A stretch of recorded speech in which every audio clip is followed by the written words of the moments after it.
welcome to the program, WRSA Radio. I am your host, Grenadier One. Hope you're all looking forward to a good Christmas and New Year's. I am. I'm happy to spend some time with my family this weekend and friends next weekend. It's going to be good. If you're traveling to see family or anything like that, I wish you well and safe travels. I hope you don't run into too many coof restrictions or coof problems or anything like that with your family. But it's going to be good, so I'm really looking forward to it. Last weekend, I spent Saturday at the Wreaths Across America ceremony at a local national cemetery. What a humbling and moving event. And I urge you next year, if you can go to one of these and participate in the wreath laying on the graves, do. If you're watching the video, you'll see some of the photos that I took, so you can see exactly what I'm talking about. Like I said, it was amazing. I couldn't have asked for a better event. It was raining, but the rain broke when about the time that I got there, and so it was a gray day, and it really kind of set the mood, and it was fantastic. This is always a community event, and there were a number of organizations present there with their memberships participating, all the way from helping stage the wreaths to the ceremony itself. And the trumpet player this year was a Cub Scout who did a phenomenal job playing taps. Just a really moving day. So, like I said, next year they usually do them about the second weekend of December is the wreath laying ceremony, and they start about 9 o'clock in the morning, setting the wreaths out, at least here in my area, on the East Coast. And then at noon on the East Coast, they do the ceremony, and it's at the same time all the way across the country. So the ceremony begins at noon Eastern all the way across the country. So if you get an opportunity next year, I urge you to go to that. So what are we going to cover this week on the show? Well, first I want to hit on something that came up over the last week, and that is Mike over at the Cold Fury blog is in a bit of a health mess right now, and he could really use everyone to kick in some donations to him. I will post his PayPal link in the video description, but if you want all the details and other ways to donate, you can follow along the progress on his blog or over on Big Country Expat, which is linked at in the mothership, Western Rifle Shooters Association. So go over to one of those places and check it out. Kick Mike some help.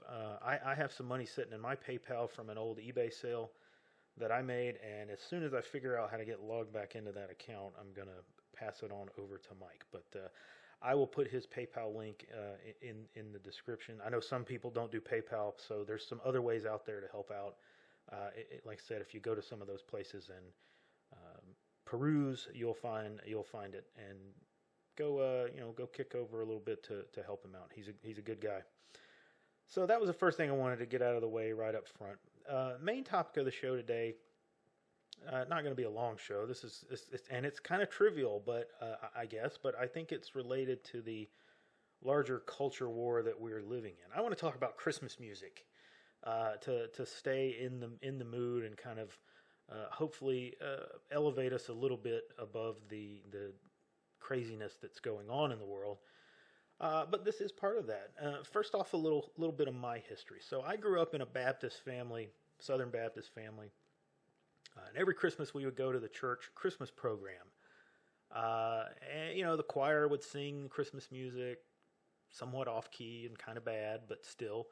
And at the time when we would go into the department stores or the malls, you would hear the same music. And occasionally you would hear non-religious songs sprinkled into the playlist. And I never really had any issues with that. I liked some of those songs, so it wasn't really a problem. It never seemed to be an issue, and I don't claim this to be any kind of unique experience here, as I suspect that the majority of you listening or watching had a very similar experience. You know, substitute in your own religious denomination or affiliation. Of course, I just mentioned this for that reason. A lot of us have had that experience, and we have those memories. And that's what this is really all about. It's about stimulating those memories from our past. We hear those songs and we recall those times as kids, and it's evocative, and it brings up all the nostalgia and the religious devotions, all of those things that we wrap around the holidays and tie to the holidays. Now, you can cynically make the argument, of course, that the stores play this music at this time of year to get you to buy things because, you know, you get in that mood. And I don't have any illusions about why the stores play these songs. That is absolutely the case. They're leaning more on the gift giving and receiving memories from our childhood. So it's no surprise that along the way they would stop playing those religious songs, except very few of those secular Christmas songs have anywhere near the evocative power that the religious songs have. Even if we just look at this from a purely merchant level decision, it's not really a good one. It's not really logical that this boils down to just dollars. And we know that's not the case. We know that the culture war has been going on for decades. This is not about the calculations of what may or may not inspire you to spend more money. This is about removing the religious element of Christmas completely.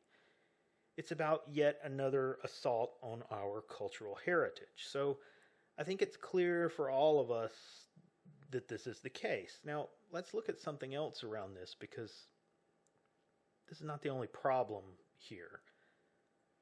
We talk all the time about how fake and superficial and hollow everything, you know, globo homo is. We talk about how they do not create anything new or really anything of substance. They just take over things that are already created, already there, and they rob them of all the substance and mass. They drain everything they attach themselves to, like spiritual and intellectual vampires. And in some cases, maybe even physical vampires, but I digress. They've done this to Christmas music, of course. You know, here's what I mean. So, my wife has XM radio, and there's a Christmas music channel on that service, you know, in her car. And it came with the car, so it wasn't like we were, prepaid as for 5 years, I think is what it was. But at any rate.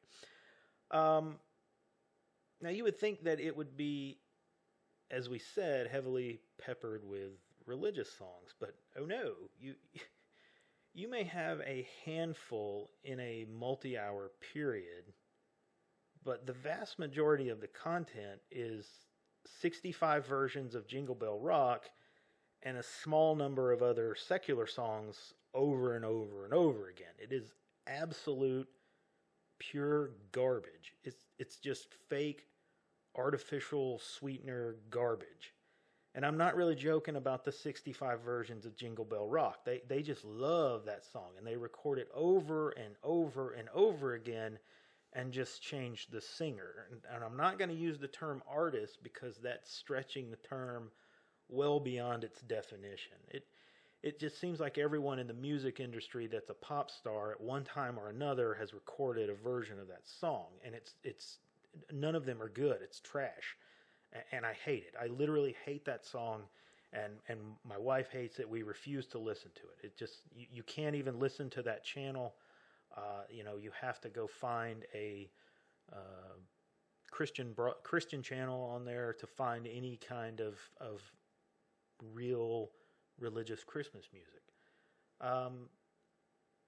And that's become a symbolic representation of this whole thing for me.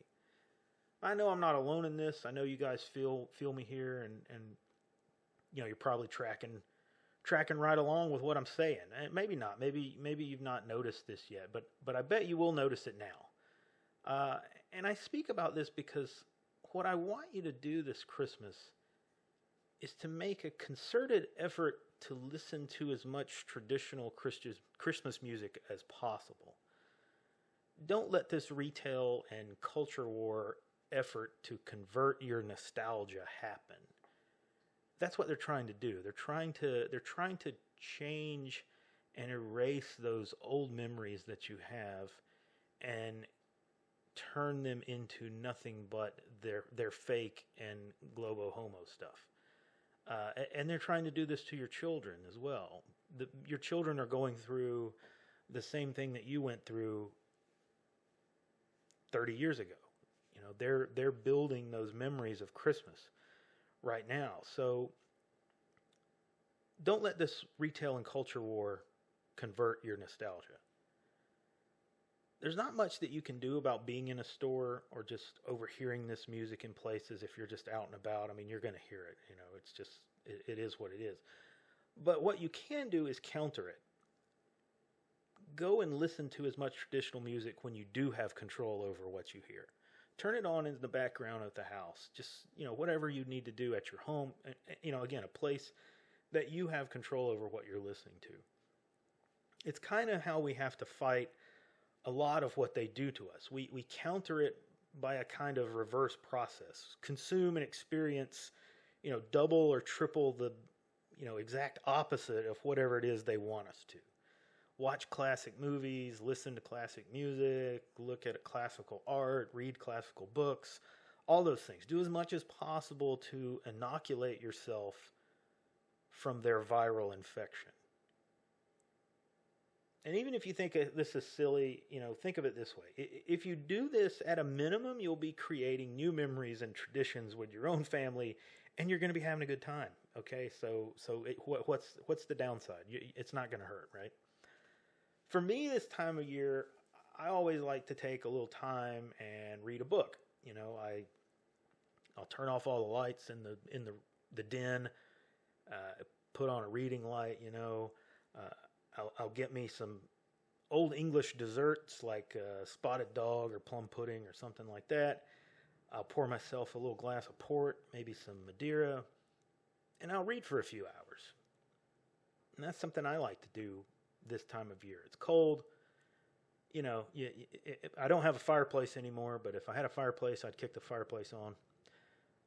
You know, just it's a tradition that I've set for myself. Create something like that for you and make it a tradition every holiday. I think this